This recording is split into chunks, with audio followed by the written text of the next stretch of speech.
In this video, I will take you through some of the most disturbing scenes from the most hard-hitting documentaries. We will start our trip at the base and work our way up until we reach the peak. We start at the foggy base of the mountain. Here, anything seems possible. The peak is far out of sight, but still, something is off. In Werner Herzog's 1992 Lessons of Darkness, we witness the oil fields of Kuwait left ablaze by the Iraqi army at the end of the Gulf War. The images are left to stand as they are, and without in-film context, they take on a mystical interpretiveness. Everything is strange and meaningful. Within the first few minutes, we are introduced to our first scene.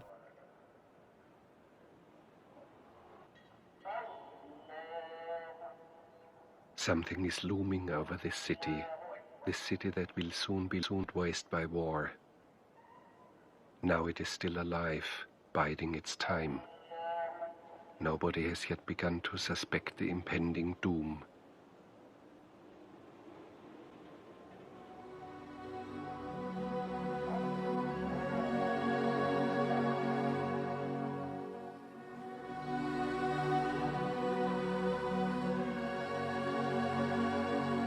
The music adds this profound humanity to the scene as we watch each speck of life act out its part in the greater city. We are brought the innocent moment before tragedy, when what will bring destruction and death is still traveling, but its arrival is inevitable.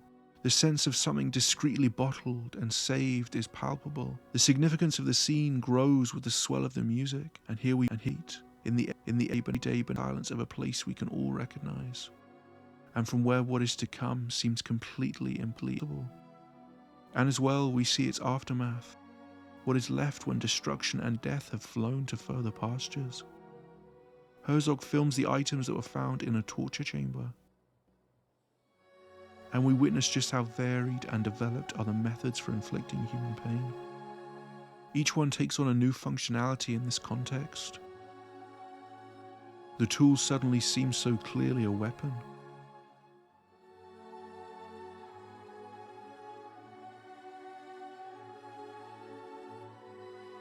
The modifications made to these items, purely to facilitate suffering, are chilling.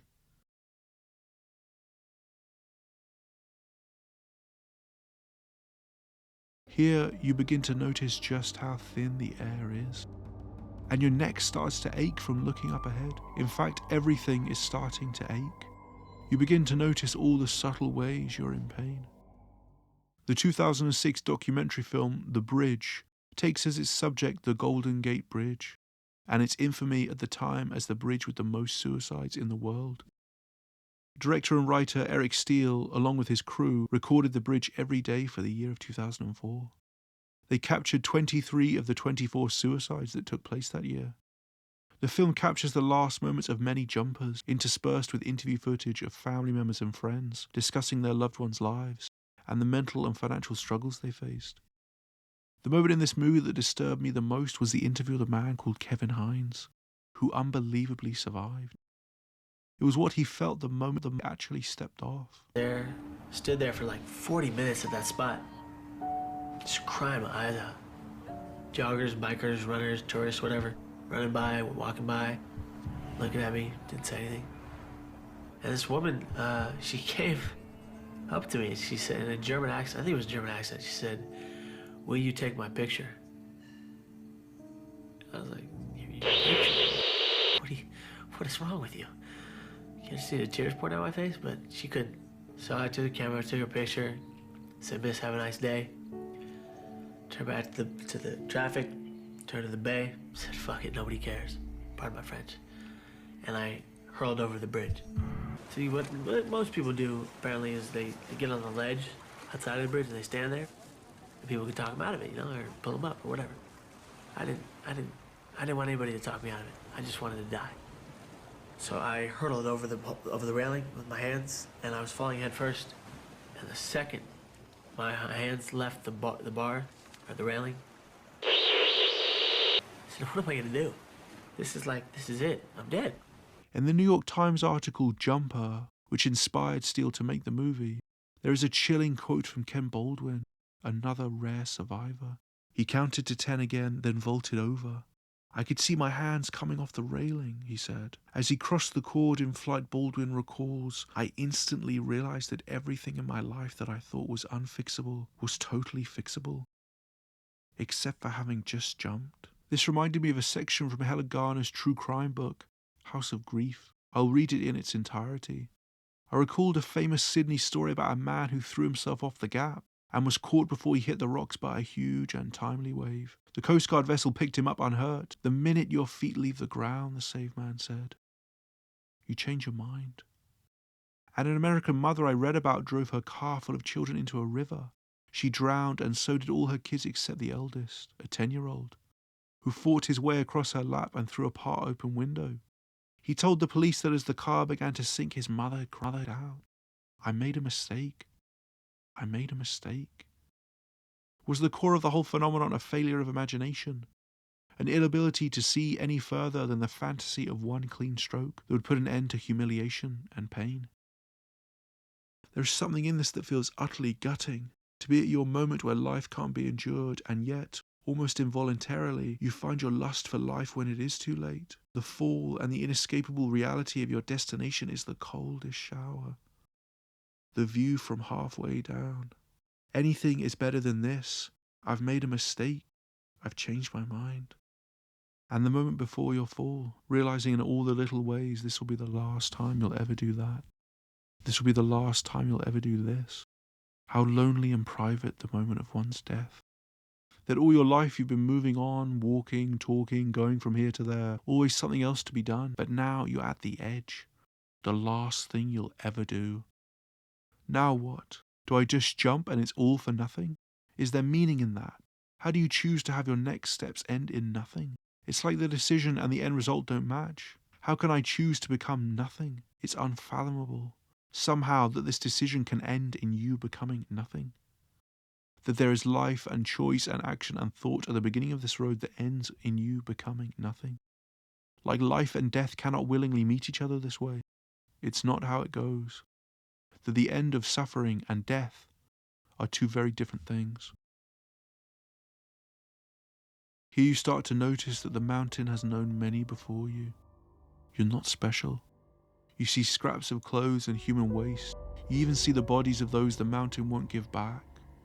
The worst thing isn't falling. It's never leaving. And it's too far to go back now. 2012's The Act of Killing is a documentary by Joshua Oppenheimer that puts the participants of the Indonesian mass killings of 1965 to 66 in front of the camera. The goal being for them to recreate their crimes on film. But as the narrative unravels, we witness how the gangsters and criminals that enacted the slaughter have become officials and retain power throughout the country. Many are in complete denial that anything wrong took place. Many are the kind of thuggish men who don't even care for introspection. But our main protagonist, who is said to have killed over 1,000 people, is plagued by nightmares. The film even ends, rather complexly, with him involuntarily retching when returning to a place where he had once slaughtered innocent men, women, and children.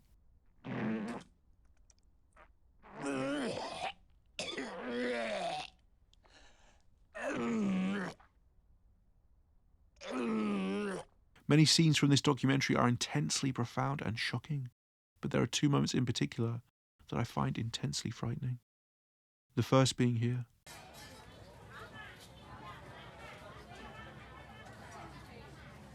Agak bandel juga untuk Cina tuh. Kadang-kadang naik juga emosionalnya. Iya.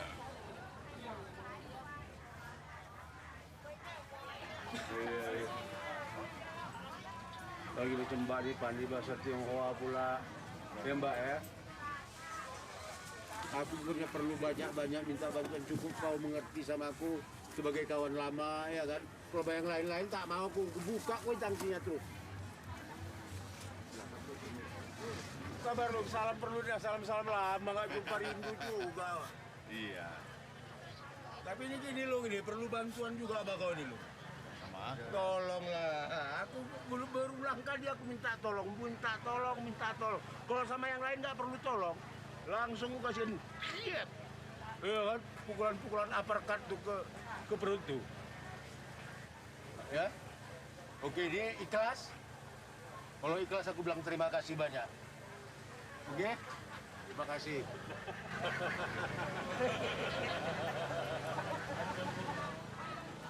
Aduh, siapa lagi mau ku tembak nih? The scene that follows this, which is probably the most abjectly disturbing of all in this list, includes this man. Looking at this man reminds me of a story about an undercover cop shaking the hands of a higher-up officer who was recently placed on his team. And with that handshake, a chill ran down his spine. He felt physically ill. He knew that there was something wrong with this man without having to do anything. And sure enough, it would come out that he was a corrupt cop who benefited from organized crime. You feel that when you look at this man. A person who has a thoughtless, automatic sense to enact pain and violence. Who knows that he can brutalize and destroy others because that is the real law of the jungle. It never goes out of fashion. Pain never stops hurting. He somehow expresses the inevitability of gangsterism. Those that parasitize on others, extort. Oh, life is so easy if you just use violence. People will submit. You don't have to make or create, just bully those that will not fight. And in this documentary, we see that the gangsters were in charge. They were officials. And what are you supposed to do then? One of our main protagonists hopes to run for office himself. Herman, para saudara-saudara, bilang apa dulu Pak Dikudi? Saya Herman dari Partai P3I. Saya Herman dari Partai P3I. But later on reveals he only wants to do it so that he can extort people. Kalau saya nantinya duduk dari DPR dari Komisi Pembangunan atau Komisi D, saya berkemungkinan bisa mendapatkan uang itu dari mana. Misalnya ukuran bangunannya kurang misalnya 10 cm. Itu sudah bisa saya bilang ini harus diruntuhkan. Udahlah Pak, nggak usah banyak diceritain, udahlah Pak ini jatah Bapak ada ini. Biarpun itu betul, bangunan itu sudah izinnya sudah ada. Bang, kalau saya datang, saya tegur, ini abang kita, bang, dia kasih kita duit. Calon dari kenalkan dulu. Bukan sedikit dapat duitnya. Sempat dia ada puluhan ruko, kali aja misalnya 100 juta satu ruko. Udah 1 M saya dapat duit. Itu satu daerah. What choice do they have when the gangsters and criminals came out on top? Gangs and organized criminals of all stripes exist inevitably. In fact, the roster is constantly being shuffled and replenished. There exist those to which hurting others comes naturally. As to us, it is repulsive. They have access to some dark secret that we are too humane to share in. That violence will always get results. This next scene is just so shocking. It follows a very intense and realistic reenactment of one of the massacres. All forms of violence took place here at the real event. And our thug from earlier is here too.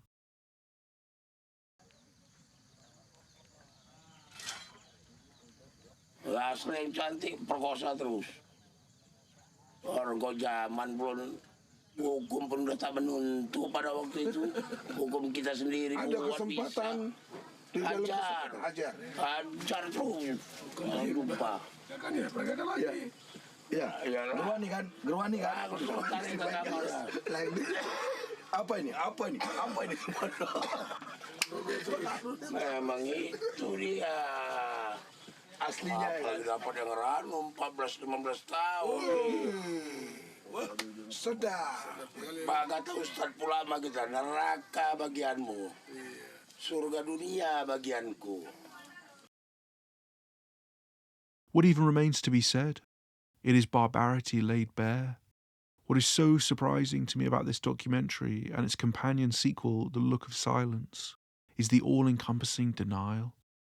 These men who committed every possible act of violence against men, women, and children cannot accept that what they did was wrong, psychologically, morally, whatever it is. Their denial of the truth is a constant frustration for the viewer. But then, for once, the snake opens its mouth, and we hear the real words of a creature put here to kill. We hear the truths he wanted to be spoken, the truth of the matter without denial, and it is breathtaking. It literally takes your breath away in a way that it is totally horrifying. And suddenly, those that deny in a way that seems so utterly offensive to you, only after, when we meet an individual who lacks this oh-so-human impulse, where it seems the denial of others is really out of politeness or sanity, Only then do we see abject depravity, senseless violence. The summit. You've seen the view. It wasn't at all what you were expecting. From so high up your breath catches in your throat. All you can think of is how going up is the same as going down. It all leads to the same. What difference does it make anyway? In the 2001 documentary movie Children Underground, we follow the tragic lives of a group of homeless children in Bucharest, Romania. After the fall of Ceausescu's regime, which outlawed contraception and abortion, thousands of children were left without adequate care. Many were placed in orphanages not because they had no parents, but because their parents were completely unable to look after them. And without caring parents or a suitable home, the street is all that is left for them. The main reasons for the children's homelessness is their unbearable home life. Abusive parents or a family that is so poverty-stricken that begging for money on the streets and stealing is a better life for them. But what is most harrowing of all, however, is the drug use. And we'll show one of our scenes here. Toți, se droghează toți. Niciunul nu se mai oprește. Din Orlac.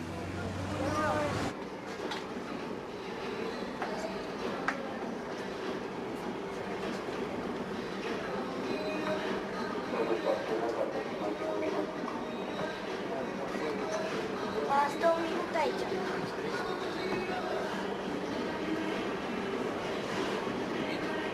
Haide.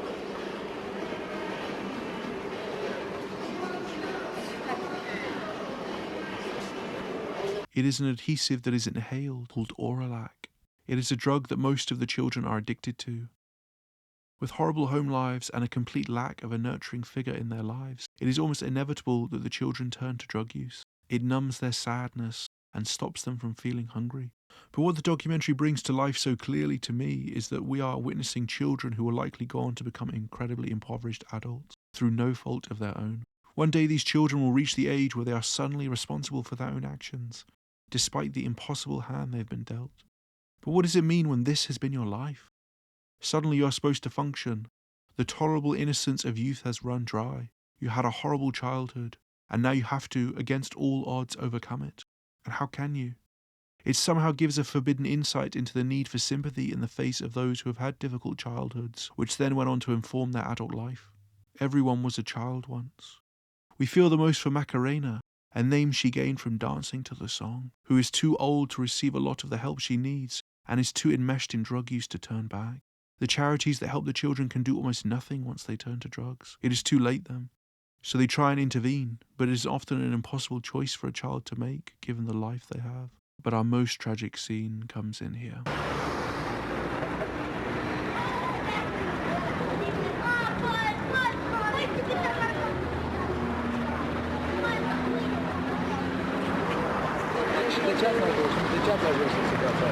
În situația asta.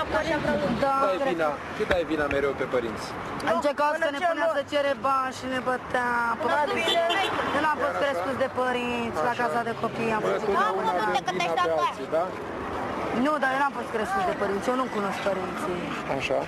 Uite că sunteți Dacă copii. cineva ar vrea să te ajute, tu ești dispusă la strada să mergi într-un loc, să stai undeva? Da, vreau, dar să nu mă bat. Deci dacă cineva ar avea grijă de tine, tu te-ai schimba? Da, N-a încercat nimeni?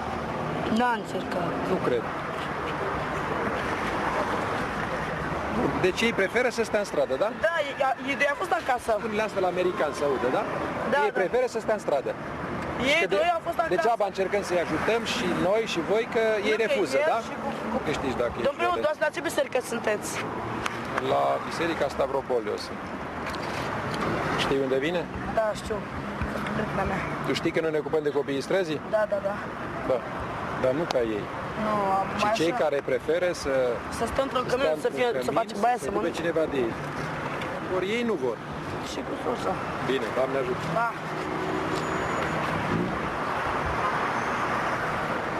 It's a scene that makes you retch. Someone so cold and callous. How can they be blamed or be responsible for what has happened to them? To the life they are forced to lead, the difficult childhood, the absent parents, and indifferent government, and to find yourself being blamed for it all. A child taking the responsibility adults cannot handle. He cannot even hear them. When they explicitly state they haven't received help, that they will be taken in if they are cared for, but all he hears is, so they prefer to stay in the streets. There is no hope helping them. Whatever the response to this question, a child cannot bear the responsibility. It is not their fault. If they have succumbed to street life, what can be expected? How are they to know better? You can see he has come with his attitude, and it is not to be changed, even in the face of living proof. And he reveals that he works with homeless children. It's absurd. These children were left to care for themselves, and now what can be done? Because it is all too late now anyway. Thank you for watching. Please let me know what you think, and if you'd like to see more content like this. Many scenes were left out which were not safe for YouTube. Please let me know if you'd like a director's cut.